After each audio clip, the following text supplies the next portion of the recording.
Ano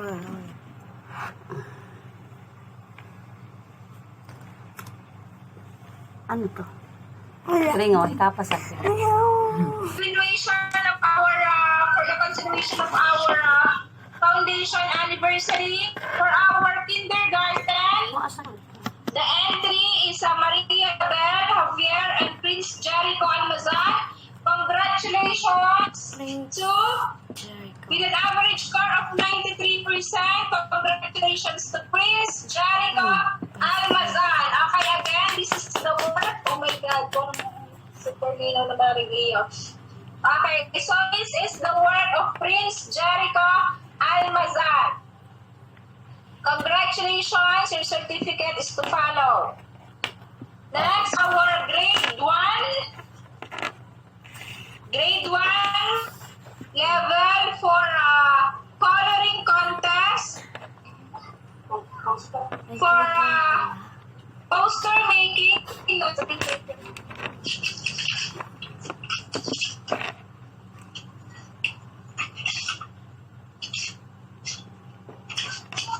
Okay, so the criteria for judging for poster making contest: relevance to the theme, 30%, originality, 25%, creativity, 20%, color harmony, 15%, visual impact, 50%, a total of 100%. So for grade 2, congratulations to, with an average score of 91%.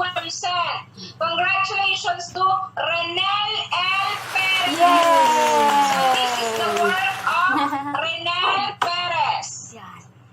Thank you po. Say thank you. Mag-iot The naman yung ano. judges for poster making contest, yours truly, Teacher Grace and Teacher Michelle. Next, for grade 3, poster making contest 2, Thank you. with an average score of Huwag mo ini.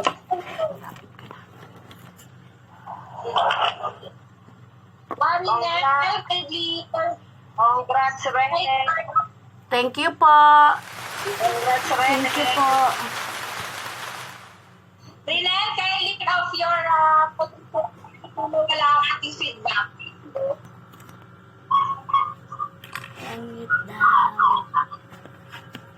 Next, for our grade 3, for poster making contest 2, same the criteria for judging. The judges is yours truly, Teacher Grace and Teacher Michelle. So for grade 3, with an average score,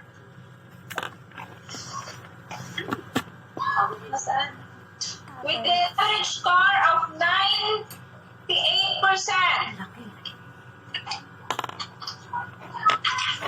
The participants for grade 3 is Luis Atienza, Lucia Guillermo Manalo, and Caitlin Chris Raya. Congratulations to Samantha Luis and Atienza.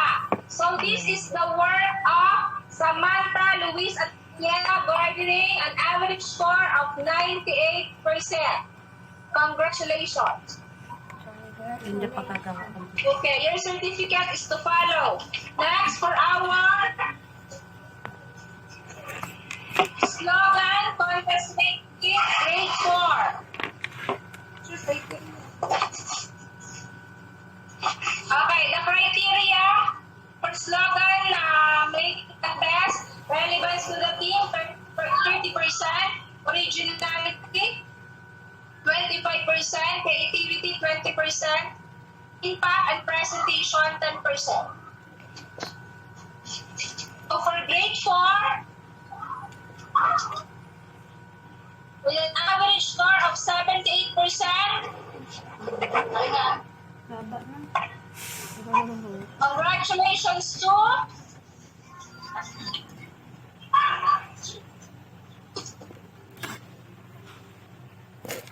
congratulations to Chanel A.C. De Torres. Congratulations. So this is the of Chanel A.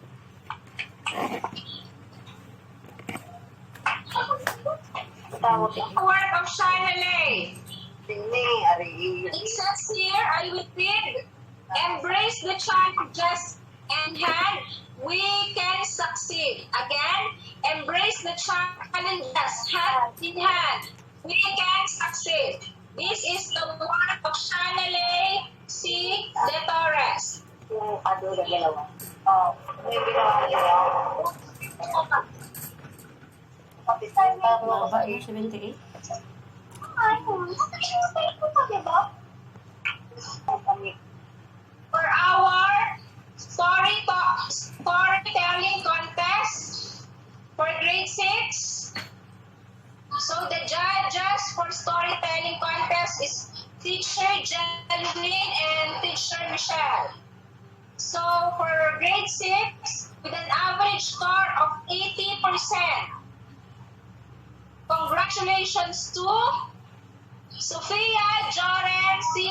Pacha. Congratulations. We don't have proof or a picture for that because storytelling, on the spot po yung nag-storytelling sila. So congratulations to Sophia Joren Pacha. Again, our winners, Grace. Teacher Grace. Yes. Kay Pasha. Okay, thank you, Sophia.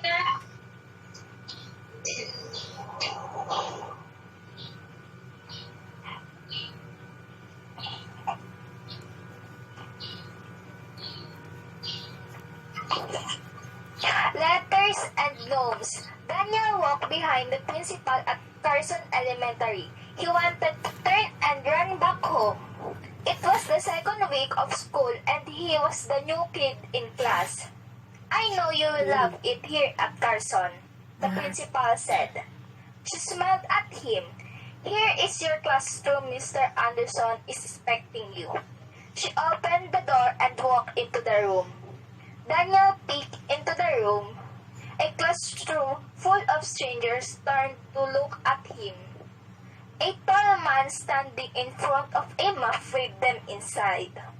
Come in, Mr. Scott, and this must be our new student, Daniel Gibbs. Daniel felt his face get warm. He looked away from all the eyes staring at him. This will be your desk, the teacher said, pointing at a desk on the front row. Daniel groaned. Why did it have to be in the front? He never raised his hands when the teacher asked a question. He found a chair in a corner of the cafeteria to eat. He shook his head at recess when anyone asked if he wanted to play. Sample story and evaluation sheet, Fall Winter District 2016 to 17. Letters and gnomes. Daniel couldn't wait to get home. He wanted new friends, but it scared him. They were all strangers. The next morning, he ran out the front door, nearly fell over a small garden gnome. It looked like one of the Snow White dwarfs and held a big letter L in its hand. Daniel wondered where it came from. At school, the other kids in class smiled at him. He stared at his desk. They probably think I'm just a weird new kid, he said as he ran us home after school. The next morning, two kid gnomes were on the porch. They held the letters E and T. Daniel laughed at their silly faces. He asked his parent, but they didn't know anything about the gnomes. Every morning, there were more. Daniel lined them up on the porch and watched the letters become words. By day 5, there were 9 gnomes, with the letters I, E, T, S, D, E, F, R, I, and E. Daniel followed the letters. The little plastic gnomes on the corner of the porch. Was someone playing a joke on him? He went to school and sat at his desk. He didn't talk to anyone even when some of the kids invited him to play a game. He pretended he didn't hear. When the teacher looked his way, he slid down in his seat at lunch. Some of his classmates sat at his table, but he kept to himself at the end of the table. On Saturday morning, Daniel stared at his mushy cereals. "It's Saturday," his mother said. "You should find someone to play with today." Daniel stirred his cereals until the flakes looked like shrilling leaves. "I'm the new kid, remember? I don't know anyone to play with yet." His mother sat down behind him with a cup of coffee. "You've been at school all week. Aren't the kids friendly?" Daniel shrugged. "Yeah, I guess. I just don't know them. They aren't my friends like I had back home." "This is home now," his mother said. "We all need new friends. Go to the park or the library. I bet you will see someone from school. You can invite them back here for snacks." Daniel finished his cereals and then walked out in the front door. He almost fell over the three gnomes staring at the front of the porch. "More letters," he said. He looked at the gnomes holding an N, A, D, and an S. Daniel piled them with the others. He went to the park, sat under a tree for the playground. On Sunday, he walked past the front door and heard a noise. "I catch whoever it is now," he said. He opened the front door and shouted, "Aha! There were no gnomes with letters. There weren't any gnomes at all." A crowd of kids stood on the porch. They had their hands behind their back. One by one, they pulled out of the gnomes. Daniel looked at the letters. He looked them again. He saw the letters. "Let's be friends." Daniel grinned. His new friend smiled back. Daniel turned and yelled into the house. "Mom, can I invite some new friends to play in the backyard?" His mother shouted. "Oh yes, that would be great." Daniel waved his classmates inside. He led to the kitchen. He hoped his mom had snack enough for 14 kids.